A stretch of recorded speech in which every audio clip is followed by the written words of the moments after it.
Mohammed Mumuni, Member of Parliament for the Kumbungu constituency in the Kumbungu district of the Northern Region.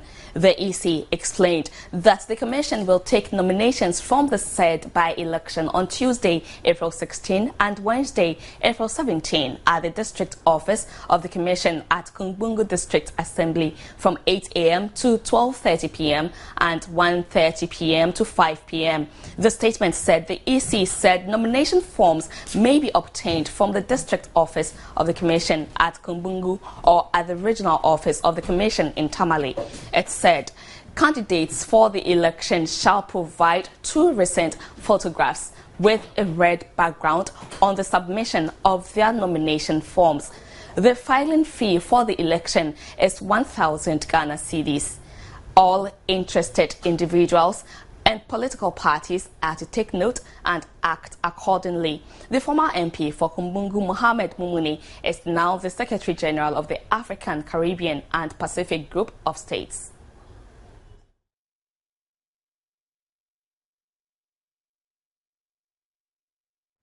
Still with the AC, Chairman of the Electoral Commission, Afarijan, has denied media claims that he has been hiding from the Supreme Court and stated that he will appear before the court at the appropriate time. He explained that currently the court was dealing with preliminary matters and that he would personally be at the Supreme Court when hearing of the substantive issues started. Dr. Afarijan stated this when the Daily Graphic drew his attention to a remark by Justice Jones Duche in the Supreme Court Wednesday to the effect that he, Afarijan, as the returning officer of the presidential election, had not been seen in court. The EC chairman said his presence in court during the preliminary stages of the petition was not very material. 3 leading members of the New Patriotic Party, NPP, Nana Addo Dankwa Akufo-Addo, the party's 2012 presidential candidate, his running mate, Dr. Mahamadou Bawumia, and the NPP national chairman, Jake Obechebi-Lamte, filed a lawsuit at the Supreme Court challenging the outcome of the December 2012 elections.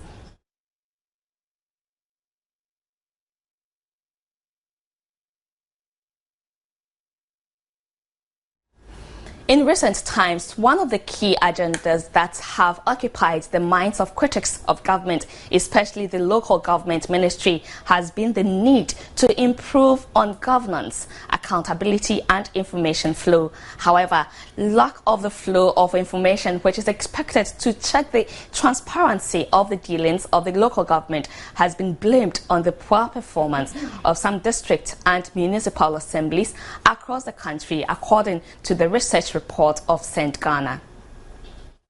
The ability of the citizens to carry out the public accountability mandate is largely dependent on access to the right information on public resource utilization. Their participation in decision-making processes regarding the use or disbursement of public financial resources is crucial to the development of local government. But this is not the case in many municipal and district assemblies, according to the research report of St. Ghana, which is meant to track the use of local government financial resources in Ghana. According to the report, women are the most affected negatively when information flow on the activities of districts and municipal assemblies is stalled. Our national budget should demonstrate clearly that, yes, there is a development intervention route, but the stress climate change is putting on those development. We have taken note of that, and we are budgeting and providing the needed technical expertise towards addressing climate change issues.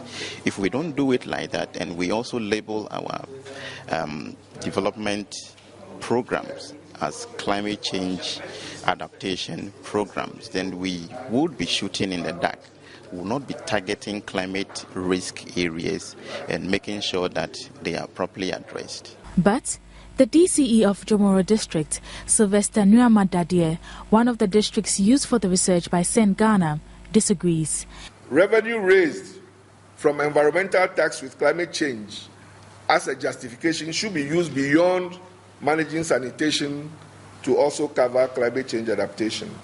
The Ministry of Finance should enforce its directives on climate change and consistently capture climate change in its annual budget guidelines. The ministry should endeavor to make its climate change unit more active while considering steps to initiate a local climate adaptation fund. The assemblies, according to the report, have not done enough to promote decision-making in the area of resources accrued from royalties and other internally generated funds by the local government. This has implication on transparency, equitability and accountable governance. The lack of harmony in the legal framework in the administration of royalty distribution, according to the report, is ripping apart some assemblies. Authorities have been urged to amend the constitution to ensure maximization of royalties in the various assemblies across the country.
You're still watching the Midday Brief on Joy News on Multi TV. Spot fines for minor traffic offences are to be introduced by the Motor Traffic and Transport Unit (MTTU) of the Ghana Police from next month, that is the month of May. Failure to renew driving license, driving on the shoulders of the road, failure to use seat belt, the use of communication device, among similar offences, will fall under the spot fine system. The use of the spot fine system is intended to quicken the administration of justice for minor traffic offenders and also help increase compliance with road traffic regulations and reduce indiscipline acts by drivers. Countries such as Germany, Portugal, France, Austria, United Kingdom, the Gambia and Malawi implemented the system. The director of the MTTU, ACP Awune, announced this at a first stakeholders consultation workshop to discuss the implementation of the spot fines in Accra on Wednesday. The spot fine is regulated by legislative instrument 2180/2012. Regulation 157 of the LI 2180 states that a person who commits a road traffic offence specified in the 7th schedule is liable to pay a spot fine. Where a person commits a road traffic offence which attracts a spot fine, a police officer in whose presence the offence was committed shall issue that person with a spot fine notice. Have been joined in the studio.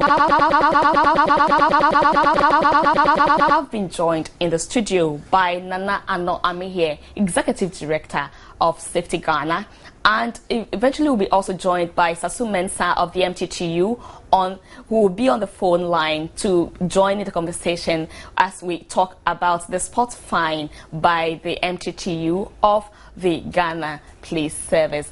Thank you so much, Nana Ano Ami here, for joining us in the studio. It's a pleasure. Yes, you told me your slogan is anything safety Ghana. Issues affecting Ghana's safety. Issues affecting Ghana's safety. Yes. So what are we looking at the spot fine? Yeah, the spot fine is a step in the right direction. And I think it's a shame that we were not invited to the stakeholders forum. We would have actually had put in a lot of interesting ideas that the police would have, taken into consideration. But now, what I say, as I said earlier, is a step in the right direction. But as it happens all the time, has the police got all the resources to be able to execute this laudable idea, to rid of the mayhem that is going on our roads? So you already see some loopholes in what they intend to embark on? Yeah, there are a lot of challenges. All right, so tell us. I can tell you some of the challenges that you need to be able to embark on such a adventurous project.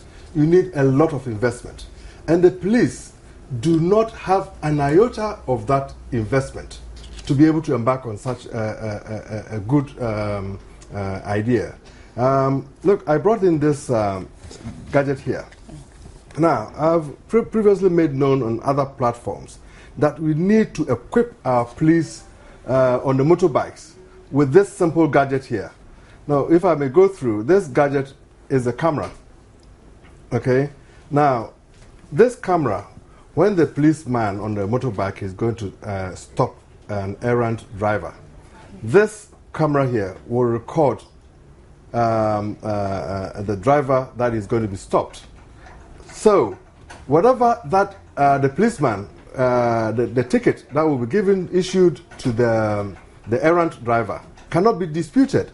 And this camera can also be streamed live to the operational office of the MTTU, who will be enforcing the laws on our road.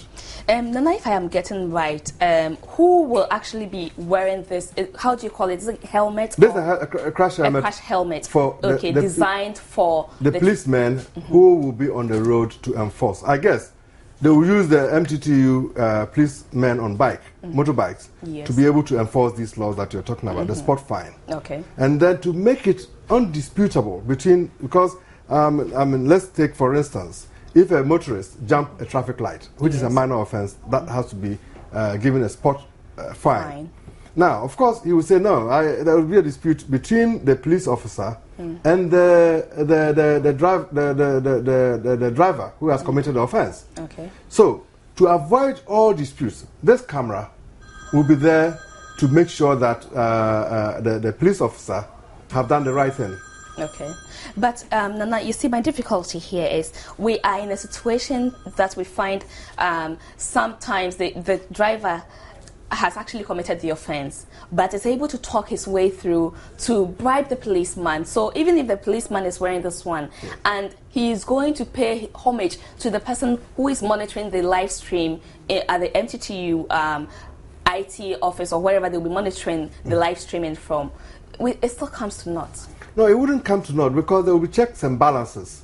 You see, technology has really given us a lot of aids to be able to effectively monitor some of these projects that the police are going to embark upon. Now, let's take it for instance, the POS, the point of sales terminal. Luckily, our driver's license has the biometric data of any driver in this who has a driving license in this country. So if you have the program on the POS to find out that this driver is the driver that he claims to be, just by his thumbprint on that POS terminal would show or bring out the details of the errant driver. So it will be beyond any dispute. So the police officer knows that Kojo Thompson is the driver that he claims to be. So this idea of a policeman seizing the driver's license will be a thing of the past. There's no need at all, because technology has made it possible for the DVLA to link all the data of all drivers with legitimate driver's license, because we have gone biometric, to have it on the POS system, so that the moment a police officer stops you and you thumbprint, then you know that you've got the right driver. Okay. You see, when you driving through town, there are certain places you see we have security cameras fitted at those places. I probably would like to find out, what are those security cameras placed there for? Because your interest is in anything safety Ghana, and you have waded your way into the safety of the drivers and everybody on the roads, so you are interested in this. That's why I'm asking you if you know about what the security cameras are really there for. Modern policing methods have changed over the years with the advent of technology, as I said earlier. Now, in the UK, as early as in the early 90s, the policeman on the beat is now something that is outdated. You don't see a lot of policemen on the beat as they used to be, and whatever, because crime has increased tremendously. So what they do is that they use vantage points, intersections and whatever. They use these smart cameras that can record everything. If you are in a shopping mall and you think there's nobody watching you, there will be a camera there looking at you. So when you do pickpocketing, the camera can pick you up. The same way, when these intersections that you're seeing, these cameras there, if a driver jumps the traffic light, the camera is there to attest to it. But you can't have all these cameras all over the place. That's why I'm proposing that the motorbike cop who is going to enforce these laws must be equipped with this basic camera that have the capability of streaming whatever the policeman is recording live to the operation room. So that will cut out the corruption. And there's an anticipated corruption that will come thereabout, whereby a police officer will stop an errant driver and he will want to negotiate his way, because if he knows that the offense that has been committed is going to cost him 800 Ghana cedis at the motor court, he wants to give the police officer 200 Ghana cedis, and then the matter is resolved there and then. Exactly what we have been experiencing, actually. Yes, as a matter of whatever, I have a footage on my computer of 1 hour footage of a police officer stopping motorists on the road for over 2 hours. And I see there are so many things wrong with the trucks that they were stopping, but none of them were detained. Exactly. None of them. So that presupposes that there's something that is going on, that the police officer, you see the drivers going out with something and they give it to they always hand their license to them, and it goes with a package. But even before we go on, we posted this on our webpage and we've received comments already. This is coming from Sheikh Abubakari Fatabo Timti. He says, great one there. So this is somebody who agrees. But this is somebody who says that, his name is Danso Emmanuel. He says the corruption will be more. No need for this. They need to be arraigned before court and need persecution. On the spot fine will breed more corruption. So just, the spot fine, if you have the right resources. I mean, one thing is passing the law, and the other is giving the police the resources to do it. And I have said that really, for the MTTU to be able to be operationalized, they must decouple the MTTU as a unit from the police administration and given an autonomy so that they will be able to generate resources to be able to do this arduous task that they've put on themselves. Elsewhere, in the US, in the municipality uses traffic control to raise revenue. So here, the police will have no excuse to say that we don't have resources, because the amount of money, if it's implemented properly, the amount of money that the police will raise, and in the process they will sanitize their road, is phenomenal.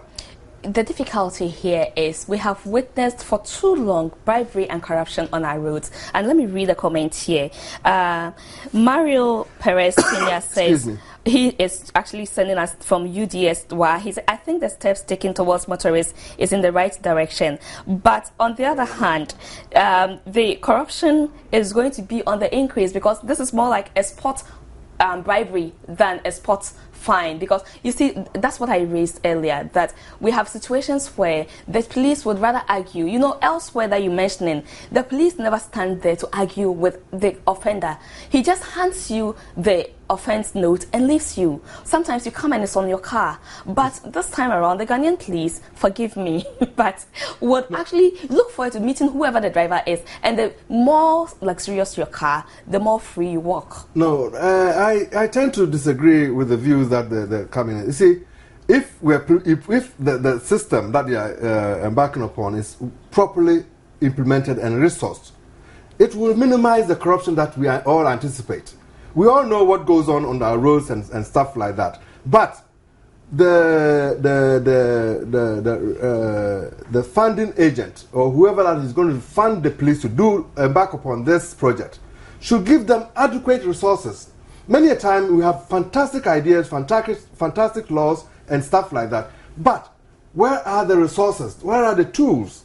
So this, we can have enough we can put administrative tools in place to check this corruption that people are anticipating. For instance, I anticipate that there's going to be a lot of this corruption if we do not have the appropriate administrative tools in place to check that. So don't let us knock it. It's a good idea, a step in the right direction, but we must back our words with action by giving the police, especially the MTTU, the adequate resources. Sometimes when you see the police who are out there doing a remarkable job on our roads, yet the motorbike riders themselves on the bikes are not protected with the adequate gear or the right gear to protect themselves.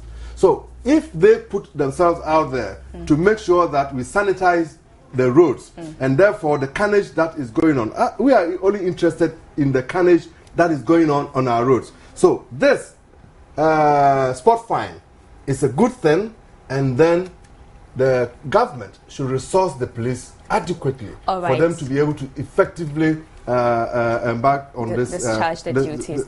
All right. Earlier, we hit town and found out from some drivers what they also think about this spot fine that is going to be implemented. Let's listen to what the drivers said. The spot fine, it depends on the crime which the driver has committed. You understand what I'm saying? It depends on the crime. And for example, if you've jumped a red light, jumping a red light, we all know is bad, and you can create an accident, people can lose their lives. That is bad. So personally, if you ask me, jumping red lights, if you are caught and you need to pay a spot fine, I think it's okay. But I want to know, when you pass through traffic lights, how much are you going to pay? Or when no stopping, how much are you going to pay? We have to, differentiate those two. This is what I'm talking about. You understand me? Anyway, the spot fine is very good for we drivers. So many drivers, they make mistake. Even when you call him or you tell him you make mistake, he will try to insult you or something like that. But this one also, the police people are going to take some advantage. If he catch somebody, then the spot fine is 300. He will tell you, my friend, you know that you are going to pay 300. So pay 100,000. Then he will collect that money from you. He's good for us, but some of them is not. Well, I think it's long overdue, because this should have been, we should have had a better system of, collecting fines from these drivers and all these things that goes on the road. Because I think the police also have been taking advantage of the situation, using it to extort money from these drivers, which I think would have been a better source of income generation for the government. Instead of this, it's good for me, because it's good that they will take you to that place. They will waste your time up and down on unnecessary things. Because if you pay and you go your way, you go and work and get that money where you go give to them. You go get you go get that money. The money where you give to them, you go get it. So that one is good, because that one they won't take you any bribe and they won't waste your time to only you pay and then you leave.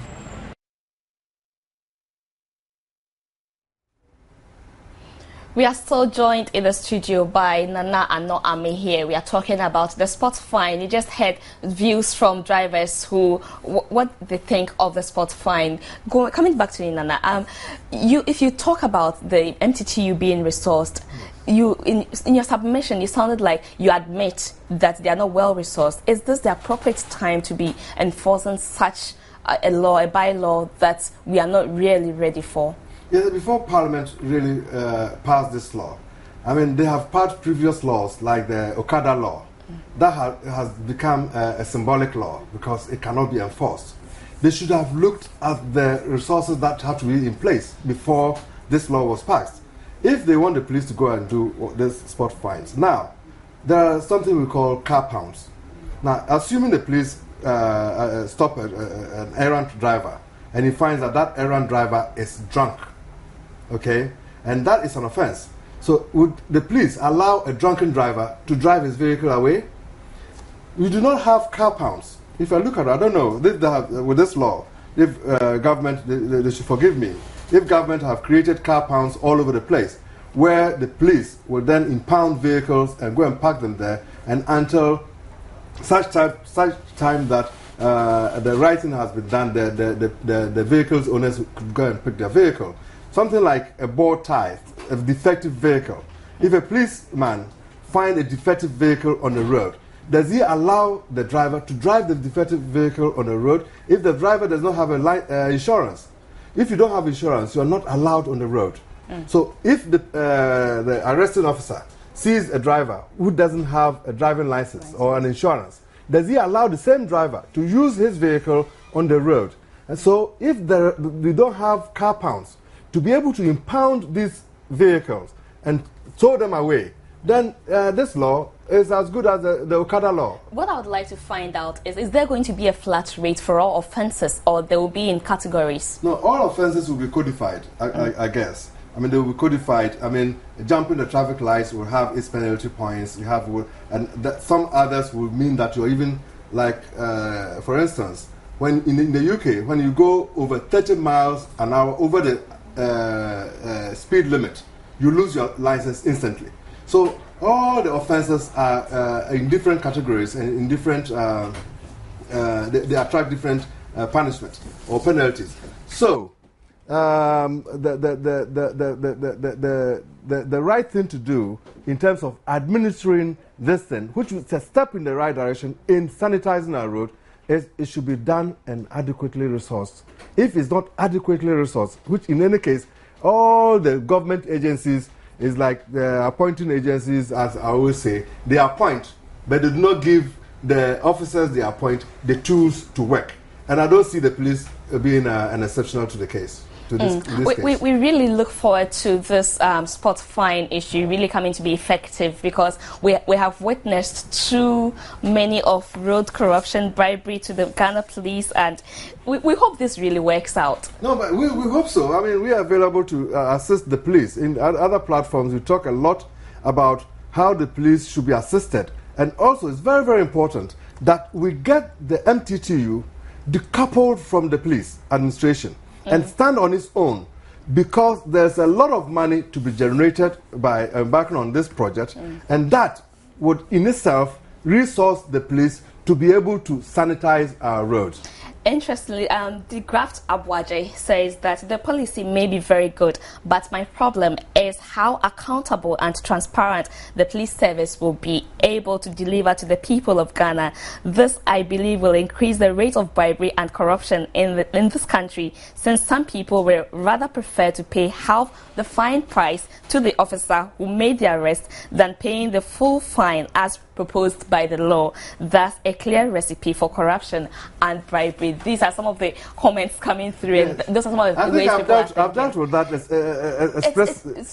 see that throughout. Everybody think it's a good idea, but our difficulty is paying. We do it on the road. That shouldn't be any difficult. That's why I brought you this thing here. Look, this is a communication gadget. This is a visual recording gadget that, like, for instance, somebody speaking on the phone is an offense. Exactly. It comes under one of the minor offense. Now, the moment he sees a police officer, he takes the ear off the phone off his ear. Some even drop it in their car. Yes. How do you go to say that, yes, the police officer, you were talking on your telephone? This gadget will record, and then it will become incontrovertible evidence against you in court. So that you have enough administrative tools to be able to put them in place to monitor this project and get rid of or minimize. I mean, you can't say it will be foolproof. As a human institution, there's nothing like foolproof. But this would minimize the corruption that we all envisage. We all look forward to it being very effective, because it is about time that Ghana witnessed standard situations like that. So we all lived in peace and harmony and enjoyed the fruit of our labor. If you are taxed and it will be used for the purpose for which you were taxed, I believe we will all enjoy it, and that's what we look forward to.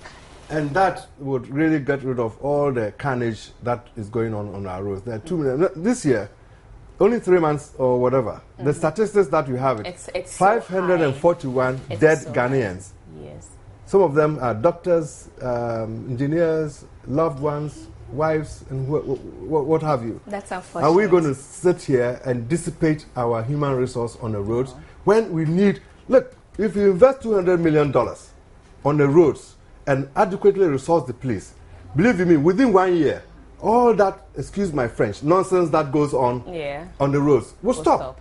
Because in America, you cannot drive more than 5 minutes doing 10 miles over the speed limit. You'll be arrested. And knowing that you cannot do it and get away with it, you adhere to the law.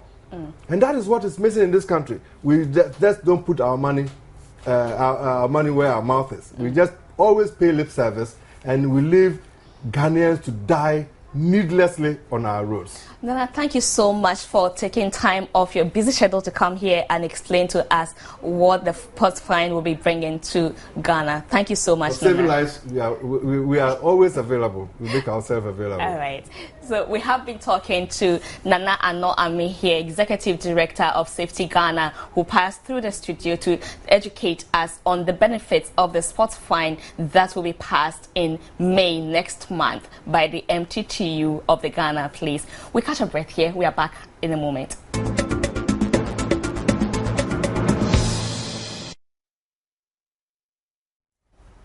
You're watching the Midday Brief on Joy News on Multi TV. The board chairman of the Microfinance and Small Loan Center, MASLOC, Lieutenant Colonel retired Kweku Kosa, has stated that contrary to widely held speculation, despite the discrepancies recorded in his outfit, there was no financial loss to the state. According to him, the money that was given out by the Chief Executive Officer, Bertha Suga, has been retrieved by the committee that was set up to investigate the matter. Bertha Suga was directed by the Office of the President to proceed on leave following reports of misappropriation of funds brought against her for, among others, her dealings with Amis Gold Microfinance Services Limited, a company alleged to be owned by her husband.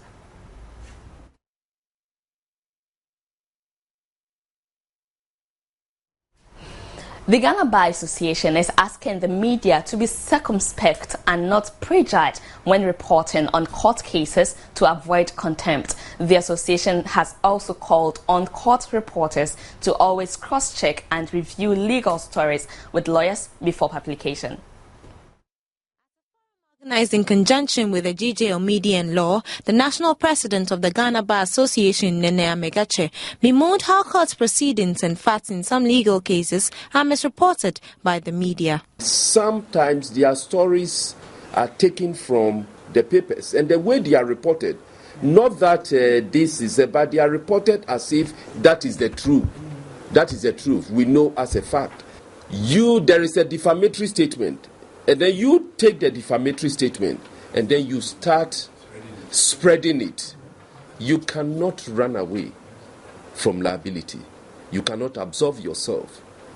And it is important that when we are taking stories from other publications, other papers, it is our responsibility to check, especially where you are not sure. The association's National Public Relations Officer, Anthony Forson, also asked court reporters to be discreet in their reportage. Publishing any material which is pending before a court, you must be extremely circumspect in not prejudging. Because the moment you make any statement which has the tendency or is likely to interfere with fair trial, you are in for contempt. So my brief advice relating to this is that as much as possible, the media houses must have lawyers who clear stories which have a sensitive nature. It is very important. That is For the outgoing General Secretary of the Ghana Journalists Association, Brad Blew, the passage of the broadcasting law was the way out. Even empaneling, that a broadcasting law will say this is the way to do it in order that we integrate this country. You don't go and bring some hostile person to just come and spew. So all these things are important in a broadcasting law. It should be peculiar to us. We as a country have now recognized our challenges. We have to sit down, and indeed we have a blueprint, so that we can develop the industry professionally and make it effective, rather than what we see, some jungle, this thing beginning to emerge in certain areas. People, even the question of ownership, the question of allocation of frequency, it all has to be part of a broadcasting law, so that everything is clear, so that when you make a mistake, there's a law we can refer to. The Editors Forum Ghana, meanwhile, intends to host such dialogues in ensuing days to ensure the media is fully prepared to report on emerging court cases which are of national interest. Students of the University of Development Studies have appealed to government to see to a quick resolution of their strike by the University Teachers Association of Ghana, UTAG, to enable effective academic work to continue. At a news conference in the Upper West Regional Capital, the Central President of the University, Awudu Kantan, said any delay in resolving the matter will have serious implications for their academic work, and made the appeal in a press conference in Wa. The students raised concerns such as lack of finances to support themselves if the academic calendar is extended due to the strike by the University Teachers Association. According to the Central President of the University for Development Studies, Awudu Kanton, the university is mandated by PNDC Law 279 to run the institution on a trimester basis. During the third trimester, the students embarked on field practical training exams, which form a major component of the institution's academic structure. Awudu Kanton said it is therefore based on the aforementioned that they plead with the government to help fast-track all necessary arrangements so as to help move the current strike of the University Teachers Association of Ghana. What is the exam? The strike should continue for 21 days. The academic calendar will have to reshuffle, and this will affect the entire student, especially final year students, who are supposed to report to campus on their final project after examination. We want to also inform the entire public, especially government, that the students do not have resources to continue and extend their stay on campus. We are already down to 3 months. In our 4 months, and our students as we are, our financial situation is extremely precarious. Rafiq Salam's reports from Wa.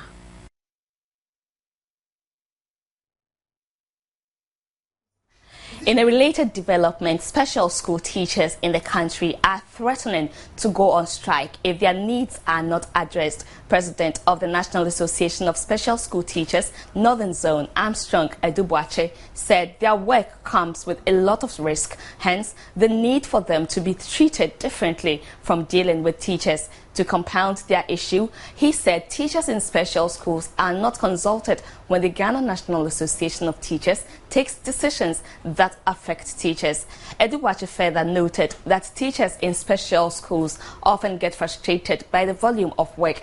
He is therefore calling on government to meet special teachers separately because their issues are far different from teachers at regular schools. He mentioned some of the benefits they need as stigma endurance allowance and increase in their market premium.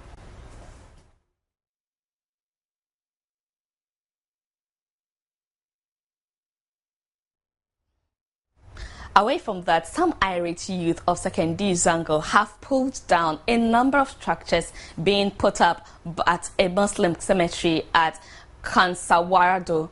Kansawarado, almost all the graves at the cemetery have been either destroyed or burnt by the encroachers, which the youth believe is an abomination, especially with regards to their religion. They are therefore calling on authorities to act before they take the law into their hands.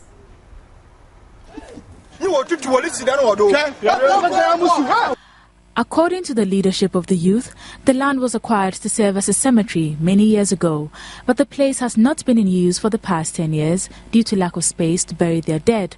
Their attention was drawn to the phenomenon recently when a family paid a visit to the place to inspect the grave of a late family member and saw that the place has now been taken over by encroachers. All attempts to get the encroachers to move have proved futile, whilst the landowners have also denied their involvement in the sale of the land. They allege they petitioned the Office of the Lands Commission as well as the Metropolitan Chief Executive and the Queen Mother of Fiji, who they initially thought was behind the act, with all of them denying their involvement in the act.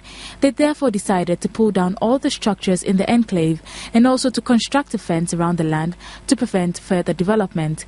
A visit to the cemetery saw most graves destroyed, with others burned, and one could even visibly see some mortal remains lying in the graves.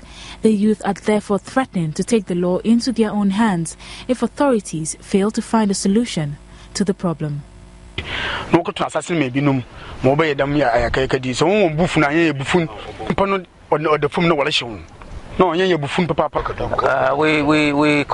to the mayor of the city council, and then he promised that something will be done. So even they thought that was an abomination. So some pacification should be done. So drinks was provided by the mayor, some schnapps for them to go and perform whatever. But we realized that the thing is still going on. For Joy News, William Benjamin Peters report from the Western Region.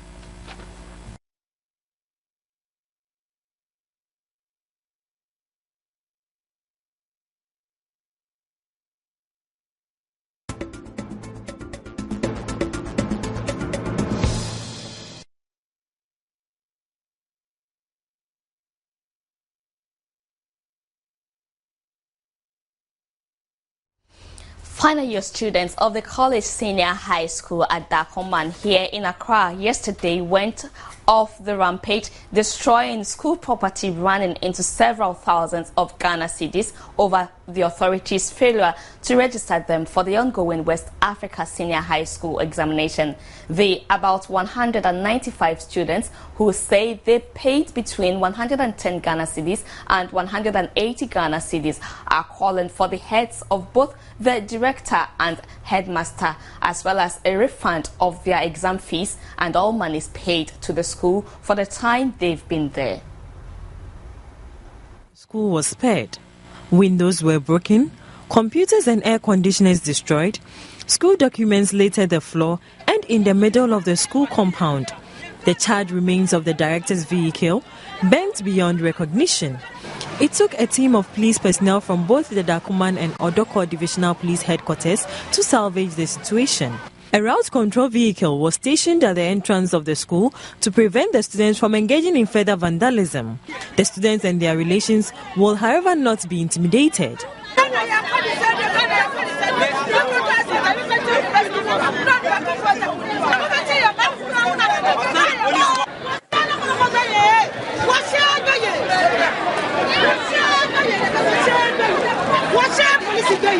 For them, it was unimaginable that 4 long years of schooling had come to naught. But I've been to school 4 years.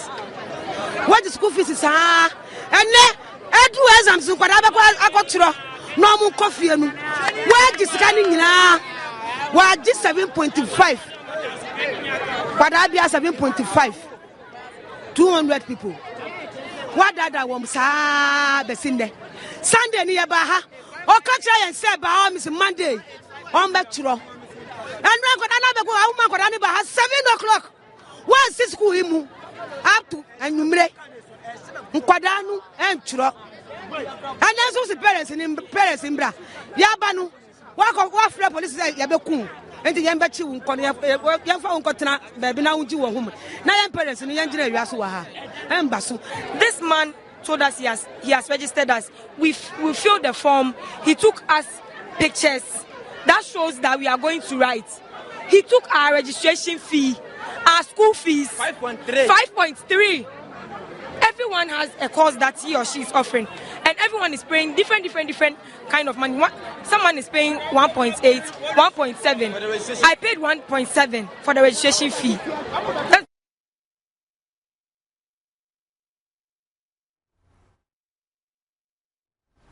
We'll be bringing you updates on the college senior high school situation, but up next we have wellness for you.